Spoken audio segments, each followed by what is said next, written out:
Have you ever watched a coin collecting video where it seems like everybody else knows everything about coin collecting except you? And maybe they're throwing around terms like mint state, full bands, full steps, and you have no clue what that means. Well, if so, this video is for you. First thing that I would say is that you don't need expensive or rare coins to enjoy this hobby. You can start as easy as a roll from the bank that you go in and you just ask for change, or your pocket change, or maybe you inherited something and you've been researching it a little bit. It's really easy. We've all had change in our pockets and our hands for years and years, and a lot of us just haven't looked down to look at the fine tuning of that. And when you first get interested in coins, it may be something that you've inherited. It may be the US Mint came out with a commemorative coin that was of interest to you. Sometimes it's as simple as your grandparents had some coins in something like this. This, I'll put it next to my head so maybe it's, there we go, like this. This was a bag that I think was probably, it's a leather tooled bag. I just softened it up a little bit the other day and tried to oil it up a little bit. But in here, when I inherited this bag, it was my grandparents' collection of Morgan dollars and peace dollars. And I didn't even really know what those were. I just knew they were silver. And the idea when I first pulled them out of that bag was I was going to sell them. And then I'm glad I thought better of that. And I just put the bag away for a while because I had other things I had to go through. And it's funny because yesterday was the ninth anniversary of my mother's passing. Now, 9 years later is when I'm really into this. And I think she would have really enjoyed this hobby. But maybe the reason she didn't get into it is she was a little intimidated about it, being a woman, being older. Um, I think that it's funny because a lot of people get started in this hobby as kids, and as kids we just don't have fear the same way we do when we get older. Our life experience kind of tamps that out, which is an odd thing, but it happens. But you could show a kid a coin and they'd be delighted by it. When you show it to an adult, they're analyzing the value. How much can I get for it? Um, Often more than anything else. But if you're interested in this as a hobby, there's lots and lots of things that you can learn all the time about it. And there's lots of great resources that are free, whether that be YouTube videos or free resources on PCGS. I did a video on that. I'm going to do some more about that. I really like the idea of helping other beginners like me to feel comfortable asking questions. I've been really warmed by the older collectors. I say older, that could be not necessarily an age thing as much as a been doing this for years kind of thing, who have messaged me and been very supportive of my first couple of videos. And that really surprised me because I was really intimidated by the whole YouTube thing. It's not a natural thing for me to talk to a camera. Most of us, I would agree that is the case. It's also not a natural thing for me to put myself out there in this way. I tend to feel a little bit more, I may present like an extrovert, but I really feel introverted. Um, so to talk about this, it's a step in the right direction to getting rid of the fears, if you will, but I also want to share that with others and build a community around that where we can talk about coins, but also about the feelings around that, around starting a new hobby later in life. I'm 58. Um, I didn't pick this up, but about 18 months ago. So it's not like I'm any form of expert. I'm not. And I'm learning right along with you. And I'm excited to share that.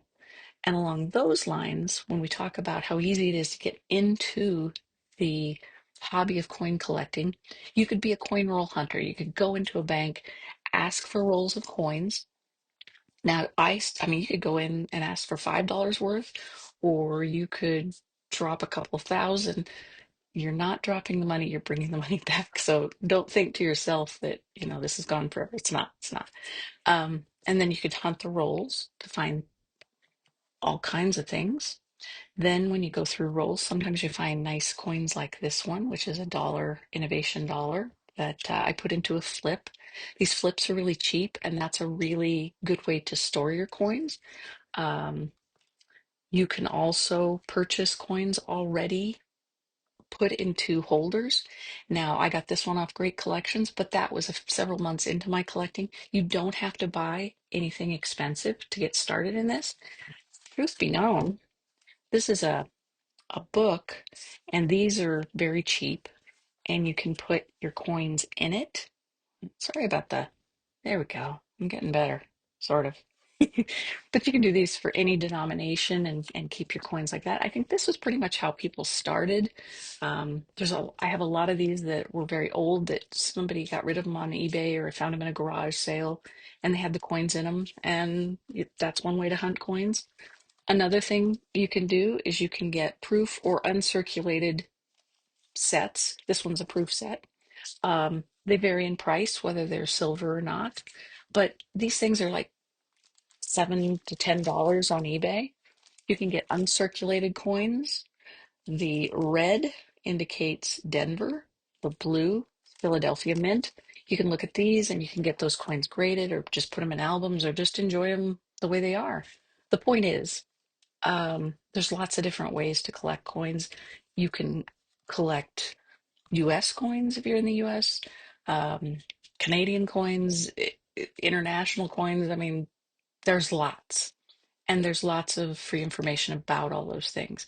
But honestly, that can become very heavy and overwhelming when you think you have to know everything right away, and you don't. The whole point of life is learning, and it's nice to be able to sit and learn about, like, I'm not really good at picking out errors. I'd like to get a lot better at that. I have a couple books on that. I watch videos on that specifically just to be able to identify them. I hope to do a video on that later, not necessarily to show that I've learned much, but to talk about errors. And I've had some other people reach out and offer to help me with that, which has been great too. Um, I want to talk a little bit about how little you need to start. So we talked about the coins, like going and getting coins, looking through your change, and then just get one of these cheap little guys. This is a dollar store magnifier. I don't know how, I mean, I'm guessing that it's like a 10 times magnifier. Don't really know. But you carry one of these in your pocket or in your purse, you can go anywhere and look at coins. You can certainly move your way up to more expensive stuff, but when you're first starting out and you don't even know if you're going to like this, don't invest tons of money. You can invest a lot of time. I sat for hours when I first started this. Um, Sometimes my family would have to come find me. That's been kind of fun, but the feeling of intimidation and I keep coming back to that word intimidation. Intimidation implies that someone is doing that to you. It's not really, it's internal. I think as a woman, particularly in a male dominated setup, I mean, most of the videos that are out there are guys of every age talking about coins, and they'll even say, okay, guys this, guys that. Now, not that they should say ladies or whatever. I guess I should point out that I was a tomboy all my life. My greatest desire was to get a football helmet and pads and play when I was in elementary school. I did do a lot of sports. I later became a police officer. So that was all male dominated. I was the only woman in my academy class for the police department, and I got the top award. So it can happen, is what I'm saying. Um, you don't need to feel frightened when it's all these guys, because while there's going to be a few that are going to be not ideal in their um, interactions with you, whether you're male or female, happens in life, people are like that. just bear in mind, most people, certainly in this community that I'm trying to build with this channel, are going to be supportive of any question you have. It's no question is too small to what you would consider dumb. I would not. Everyone has to start somewhere. Everyone didn't know anything about this when they started. Now, they may have started 60 years ago. Doesn't matter. Those guys are the most supportive of all, as far as I can tell. Um, so doesn't take much money. You don't have to feel frightened. You can ask questions. You can be older, a retiree, male, female. You can be kids. Although this channel is not for kids, it's for beginners in coin collecting and coin roll hunting. You just don't need to feel afraid. And I want this to be not warm and fuzzy necessarily, because that isn't where I'm going with this, but don't feel like you can't ask questions, and don't feel like any of your questions about coins or coin roll hunting are dumb ones. Because if I don't know the answer, I love to research things, and I will research it and we'll come to an answer that we can share with everyone together. And that's how I approach most things, and that's how I'll approach this. So, in the end of this, I hope that number one, the tip doesn't have to be expensive. You can start today with the change in your pocket. And there's free resources online to look up their coins.